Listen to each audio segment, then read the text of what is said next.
আচ্ছা বলুন তো পৃথিবীর ওজন কত? নুরুল ভাই, পৃথিবীর কোনো ওজন হয়? পৃথিবীর ওজন বলতে পৃথিবীর ভরকে বোঝায়। কেন আফসার ভাই? কারণ ওজন হলো কোনো বস্তুর উপর প্রযুক্ত মহাকর্ষ বল যা স্থান ভেদে পরিবর্তিত হয়। যেমন বিষুবরেখায় কম এবং মেরু অঞ্চলে বেশি। অন্যদিকে ভর হলো বস্তুর পদার্থের পরিমাণ যা স্থির থাকে। ও আচ্ছা, তাই পৃথিবীর ক্ষেত্রে ওজন না বলে ভর বলাটাই শ্রেয়।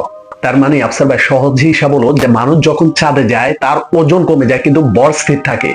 হ্যাঁ ভাই, এটাই। তো চলুন আমরা আজকে জেনে আসি আমাদের এই পৃথিবীর ভর কত।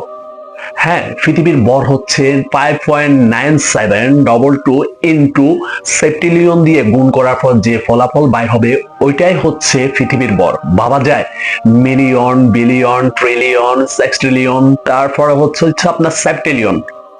আল্লাহু আকবার। সহজ ভাষায় বলতে গেলে 13 কোয়াড্রিলিয়ন মিশরীয় পিরামিডের ওজনের সমান। কেউ উপকৃত হয়ে থাকেন তবে একটি লাইক এবং একটি সাবস্ক্রাইব করে আমাদের পাশে থাকবেন। তো সবাই ভালো থাকবেন, সুস্থ থাকবেন। আসসালামু আলাইকুম।